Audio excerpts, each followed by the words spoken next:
Hey y'all, welcome back to the next video in Odyssey's series. In this video, Odyssey learns how to wear a girth. Starting out on day 17, I was doing some flag desensitizing. This was not Odyssey's first time seeing a flag, but this was the first time he was asked to touch it. A horse accustomed to being touched by a flag is very valuable, as it is a noisy object that mimics the sound a saddle will make when it goes on their back. He was worried about the flag touching the side of his face, but I let him sniff it for as long as he liked. And once he was pretty good with that, I moved it to touch his neck.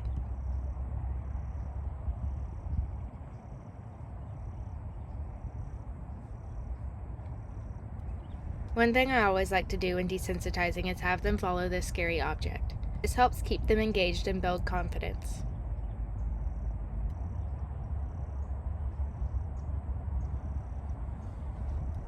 The flag is nice because it's flappy and unpredictable, but once you start touching them with it, they realize it's not going to hurt them.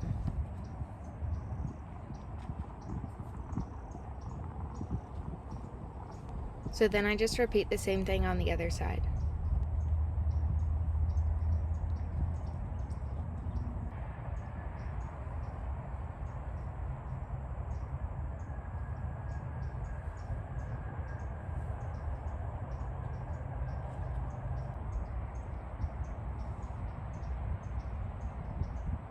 Starting out, I move very slow, but as he starts to get used to it, I can make no more noise with the flag. Then I start introducing him to having the flag come up and start touching his neck and his back without touching his face first.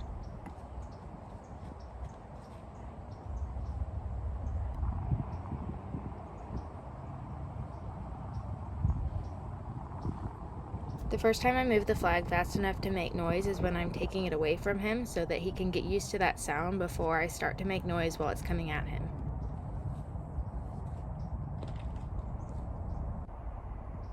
Sometimes that noise can get them a little, as you see here, and then he realizes once the flag touches him that it was just a sound and it wasn't anything that was going to hurt him.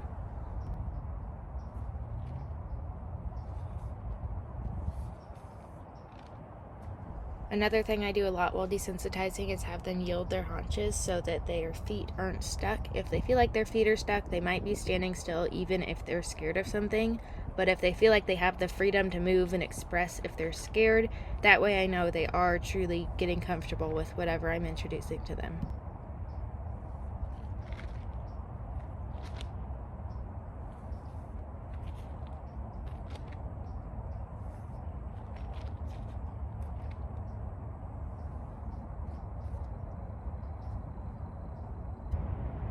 Now that he's not so scared of the flag, I can start using it to cue things such as moving his hindquarters, and in a minute I'll ask him to move his shoulders with the flag. The flag helps me pinpoint a specific area of his body and add to that cue. Eventually I will translate that into a touch cue and eventually a leg cue once I'm riding him. First, a quick refresher on that backup. I don't need to do much work on this. He's already nice and soft. Here I'm applying a bit of pressure on the halter sideways, which will help him to learn rein cues, and then I'm applying pressure with the flag at his shoulder. I'm not actually touching him with it, as you can see, but just asking him to move that shoulder over, and when he crosses over that outside leg in front of the inside leg, that's when I reward, because that is a correct movement.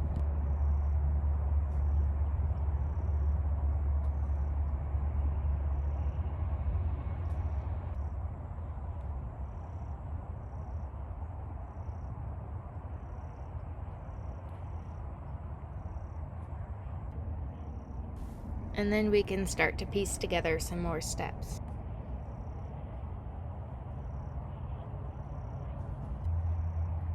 The next thing I do with the flag is I start leaving it on them while they're moving. This again helps them get comfortable with it and make sure their feet aren't stuck, as well as gets them used to having something on them while they're moving. And so I start with just a hindquarter yield, and eventually I'll start having them lunge with the flag on their back.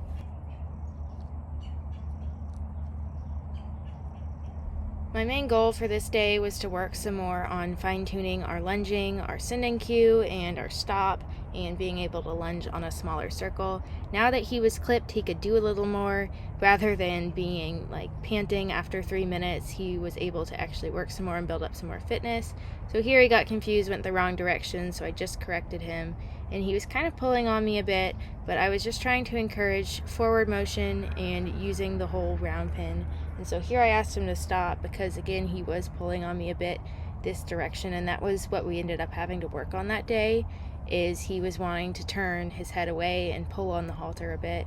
So here, again, I'm just encouraging forward motion and getting him to move out and not putting any pressure on his face.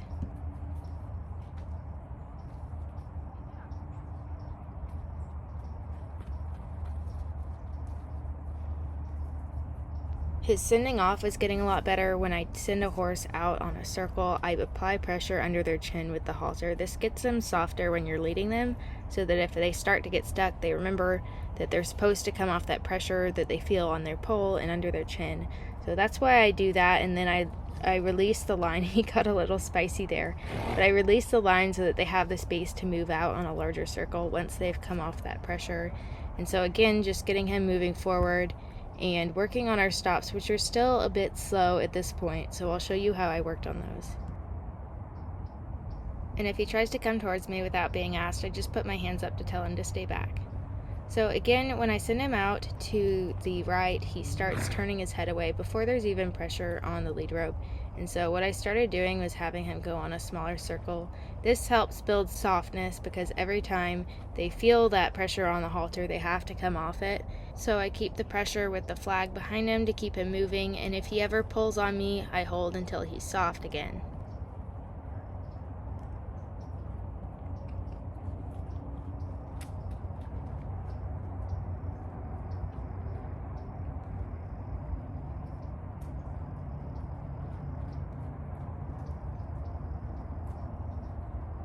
So I noticed that when I started lunging him left, he was much softer and much more willing to go on a smaller circle. And I don't like to ask them to do this for very long in the beginning because it is harder on them when they're not super fit. So I just use it a little to build softness and to work on that stop, because the closer they are to me, the easier it is to get a more refined stop cue and get them to stop faster.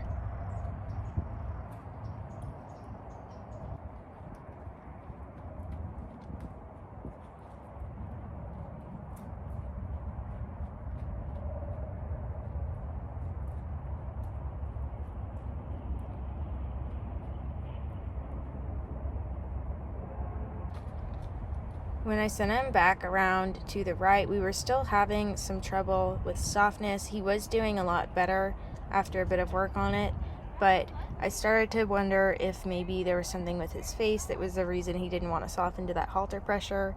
But it was able to be trained pretty quickly, and so I don't think there's anything other than he needs to be seen by the dentist. Of course, because he's 7 years old, he probably has some hooks that need filing down. So I just finished off with a bit more flag desensitizing, making sure he remembered that the flag wasn't a bad thing.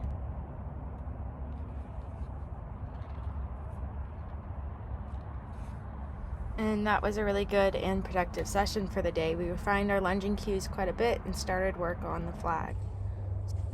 On day 18, I took him into the wash rack and did some grooming and picked out all his feet. He was getting really, really good with his feet. The method that I used of just getting him a little bit better each day with them was really working well. He was picking them up and holding them very nicely.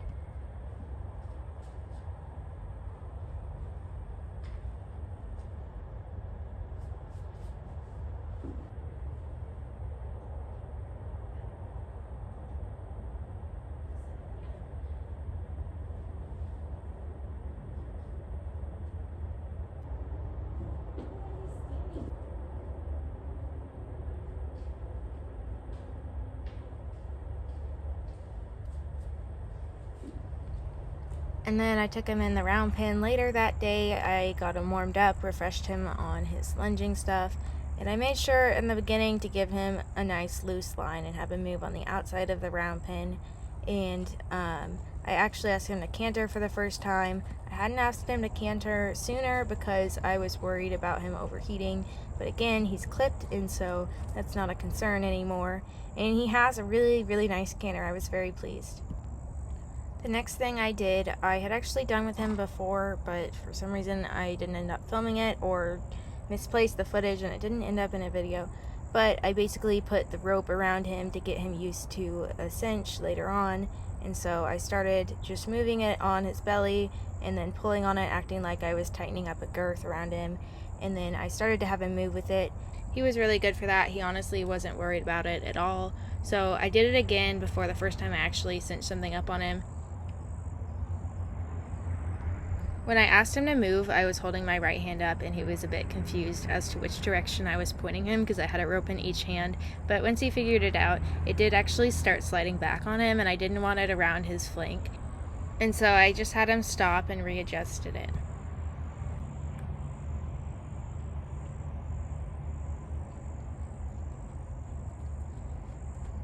And honestly, he was really good. Like, he didn't care. I did put a little pressure on it as he was trotting just to get him used to the feeling of having something tight around him while he's moving. That is the purpose of that exercise.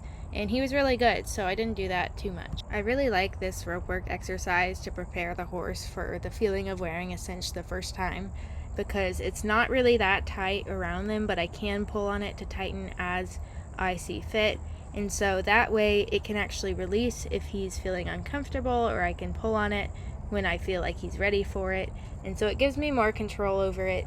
And honestly, any way I can find to break something down for the horse so it's easier for them to understand and become comfortable with, I will try to do that. And so I find it's just a way of breaking up the whole cinching process rather than just cinching something up that's tight and doesn't loosen until I go and take it off. So then it was time for him to wear the surcingle. I just put it on and took it off a few times, had him wear it for a bit. He's worn a saddle pad several times before, so this was no problem for him. I then just did a bit of work on having it fall on the ground and making sure he was okay with something falling off him. So I want to introduce the surcingle about the same way as anything. I have him look at it, and then I have him follow it, and then I put it on and take it off him a few times. While I'm having him follow it, I'm making the same motion and the noise that it's going to make when I go to put it on his back.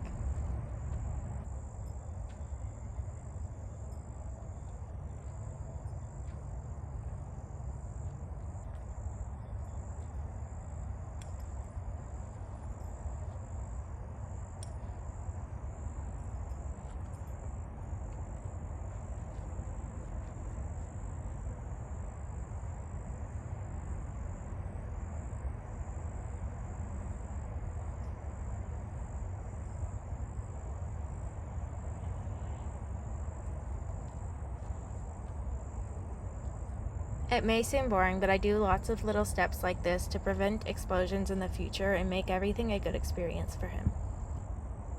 So I took it all off him to give him a rest, and when I put it back on, I let the girth dangle. I want him to get used to the feeling of it going under his stomach and touching his forelegs in case one day while he's being cinched up, the girth touches his leg, he doesn't spook and freak out.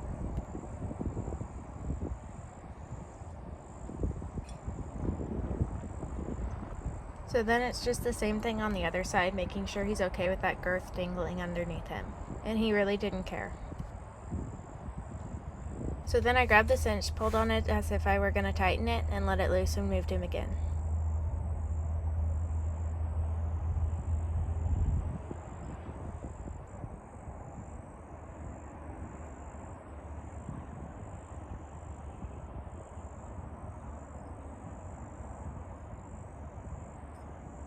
I want to be sure I can tighten it on both sides before I tighten it up for good and ask him to move.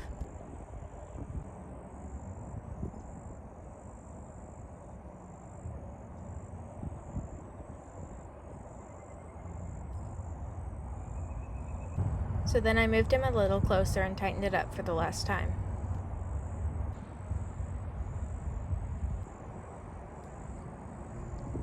The first thing I ask him to do is yield his hindquarters, so he starts getting the feeling of moving with it on.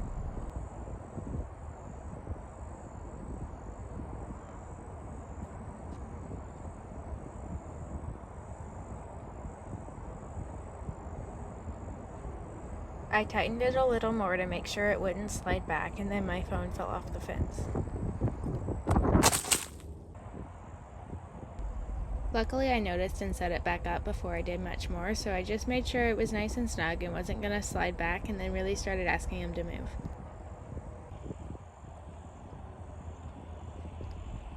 Usually I find if they're going to buck, half of them will do it if they start to pick up the trot, and the other half when they go to pick up the canter.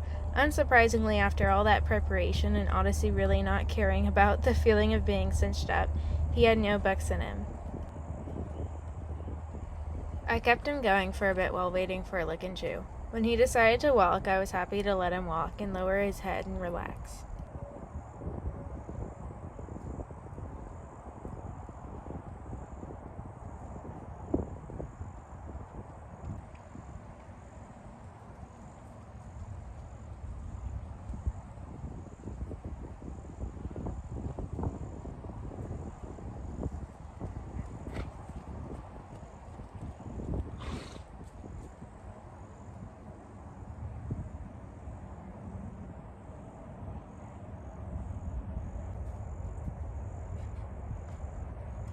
It was only a couple strides of canter at a time, but while I'm still building his fitness and his ability to canter on a circle, I'm alright with that.